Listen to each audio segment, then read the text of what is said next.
जय हिंद दोस्तों, स्वागत है आप सबका शार्प स्टेपर कम्युनिटी में।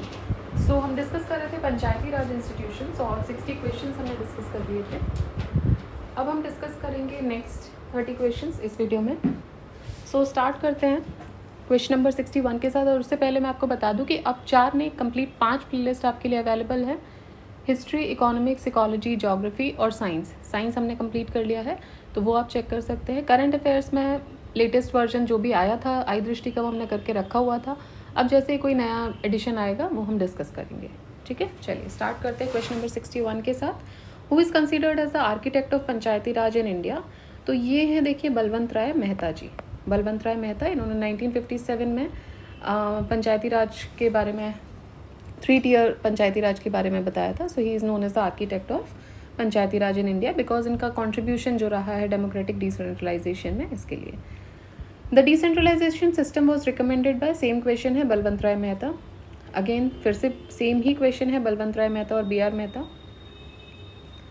हाँ, अब क्वेश्चन है कि it was first started in India in the state of Rajasthan and. तो देखिए, सबसे पहले तो जब पंचायती राज एक्ट नहीं आया था, 73rd कॉन्स्टिट्यूशनल अमेंडमेंट एक्ट नहीं आया था, उससे पहले अगर हम देखा जाए कि सबसे पहले कहाँ इंट्रोड्यूस हुआ था, तो राजस्थान में हुआ था, नागौर डिस्ट्रिक्ट में, और आंध्रा में हुआ था।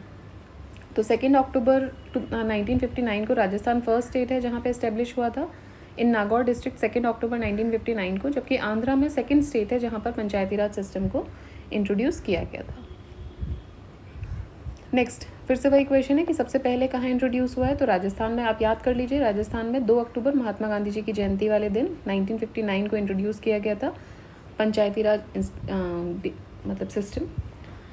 नेक्स्ट उसके बाद आंध्रा में हुआ था। फिर से सेम क्वेश्चन है, कहाँ राजस्थान में कहाँ हुआ था, तो राजस्थान में नागौर में हुआ था। Next, the first state to implement Panchayati Raj system in India was. अब देखिए, इसमें से कोई भी आंसर नहीं, क्योंकि फर्स्ट स्टेट राजस्थान था, सेकंड स्टेट जो है वो आंध्र प्रदेश है।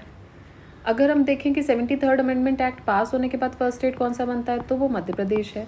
तो आउट ऑफ दिस इसमें यहाँ पे कुछ भी नहीं है। क्वेश्चन का कॉन्टेक्स्ट भी, अगर मान लीजिए 73rd के बाद का भी कॉन्टेक्स्ट अगर देखा जाए तो भी उसमें उसका कोई ऑप्शन यहाँ पर नहीं दिया हुआ है। Next, the first state to adopt the Panchayati Raj was, it was Rajasthan.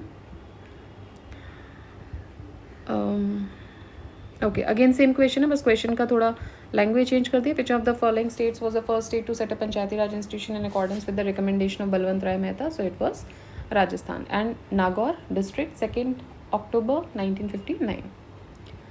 Next, when and where Panchayati Raj system in India was introduced? So it was introduced on 2 October 1959, Nagaur, Rajasthan. According to democratic decentralization recommended by Balwant Rai Mehta Committee, 3-tier democratic Panchayati Raj institutions were to be set up at village, block and district levels. ठीक है, who was the chairman of committee which proposed the democratic decentralization and Panchayati Raj? तो ये थे Balwant Rai Mehta ji. Decentralization system was recommended by, again देखिए बहुत बार, आप देखिए कितनी बार रेपिटेटिवली, कल भी हमने क्वेश्चन किए थे उसमें भी आ रहा था, आज भी आ रहा है। सो याद ही रखना है, इसको भूलना नहीं है। अगेन सेम क्वेश्चन है, रिकमेंड किसने किया था? Balwant Rai Mehta committee report 1957। 3 tier, which committee had first of all recommended 3 tier? Again same question, फिर से सेम क्वेश्चन है, देखिए, ठीक है, सेम आया जा रहा है question. Which of the following institution is not concern. अब ये है कि कौन सा कंसर्न नहीं है पंचायती राज के साथ, तो LM सिंघवी है, अशोक मेहता है, बलवंत राय मेहता है, PVN राव जो है वो नहीं है। Next, again not associated with, so VKR Rao जो कमेटी है वो नहीं है, बाकी संथानम, अशोक मेहता, बलवंत राय मेहता ये रिलेटेड हैं। विजेंद्र कस्तूरी रंगा वरदराज राव, ये एक प्रोमिनेंट इंडियन इकोनॉमिस्ट थे। यूनाइटेड नेशन कमीशन को भी इन्होंने हेड किया था इकोनॉमिक डेवलपमेंट के लिए, एंड ये कमिटी के मेंबर की तरह भी इन्होंने सर्व किया था for national income. Next, which model was recommended bye Ashok Mehta? Now Ashok Mehta second जो पायनियर रहे, इसमें उनकी बात हो रही है, तो इन्होंने 2 टियर मॉडल रिकमेंड किया था। 1977 में अपनी कॉन्स्टिट्यूट किया गया था, अगस्त 1978 में इन्होंने अपनी रिपोर्ट सबमिट की थी। Committee in report recommended a 2 tier system in place of 3 tier system. The 2-tier system or model was जिला परिषद at district level and मंडल परिषद panchayat at the Mandal level, जिसमें कि ग्रुप ऑफ विलेजेस रहेंगे जो कि 15,000 से 20,000 की पॉपुलेशन को कवर कर रहे हैं। तो इन्होंने बिल्कुल नीचे स्तर पे जो मॉडल जो टियर था उसको इन्होंने नहीं एक्सेप्ट किया था। Ashok Mehta committee recommended 2-tier system of government, ठीक है। Next, again which of the following committee और commission recommended the creation of Nyaya Panchayat. न्याय पंचायत के रिकमेंडेशन की बात किसने की थी कि भाई एक न्याय पंचायत भी होनी चाहिए। सो it was the recommendation of Ashok Mehta committee.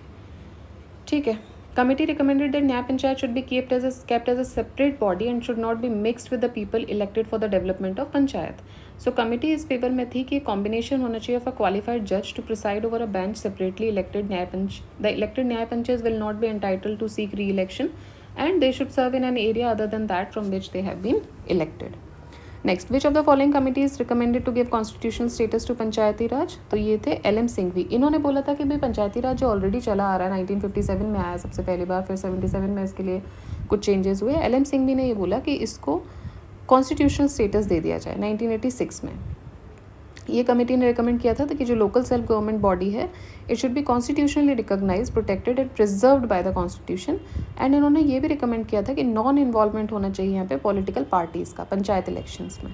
ठीक है, so that to keep them safe from this political hierarchy. Next, the committee which recommended the Panchayati Raj institution should be constitutionally recognized, ये थी LM Singhvi. Next, which of the following committees is not associated with Panchayati Raj. So Dinesh Goswami committee जो थी वो election से related थी, पंचायती राज से नहीं थी। इलेक्टोरल रिफॉर्म्स के बारे में इन्होंने बात की थी। बाकी तीन जो कमिटीज़ हैं LM सिंघवी, सादिक अली एंड अशोक मेहता, ये पंचायती राज से रिलेटेड हैं। Which constitution amendment granted the status to Panchayati Raj institution, it was 73rd। Part 9 11th schedule भी इसमें ऐड किया गया था। 73rd अमेंडमेंट 1992 फोर्स में आया था 24 अप्रैल 1993 को। ठीक है, 73rd amendment of the constitution of India is related to, so it was related to Panchayati Raj system. Functions to be assigned to panchayats by 73rd amendment of the constitution, they are mentioned in, तो ये 11th schedule में mentioned है। ठीक है, next 73rd amendment of the constitution has provided for, क्या क्या दिया है इसने, holding regular election to panchayat दिया हुआ है, reservation of seats for women at all levels बिल्कुल है, mandatory transfer of funds to panchayat as recommended by state finance commission, बिल्कुल funds की ज़रूरत है, otherwise काम कैसे होंगे, आपको हर चीज़ के लिए पैसा चाहिए, so funds are required। Mandatory transfer of powers also to the panchayat, जो कि to related to the subjects which are given in the 11th schedule. So 29 subjects दिए हुए हैं, उससे रिलेटेड पावर भी ट्रांसफर करने के बारे में इसमें बात की गई है। So all 4 are correct. ठीक है,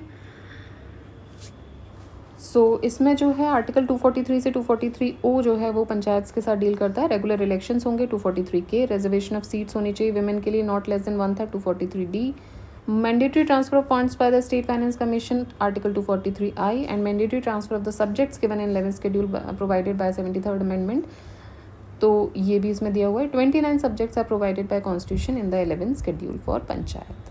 ठीक है, next, what is correct about panchayat elections। सो आपको करेक्ट बताना है। 1 डिस्ट्रिक्ट इलेक्शन ऑफिसर होंगे, ठीक है। देयर आर 1 और मोर रिटर्निंग ऑफिसर होंगे, बिल्कुल ठीक है। State election commission returning officer appoint करेंगे, ठीक है।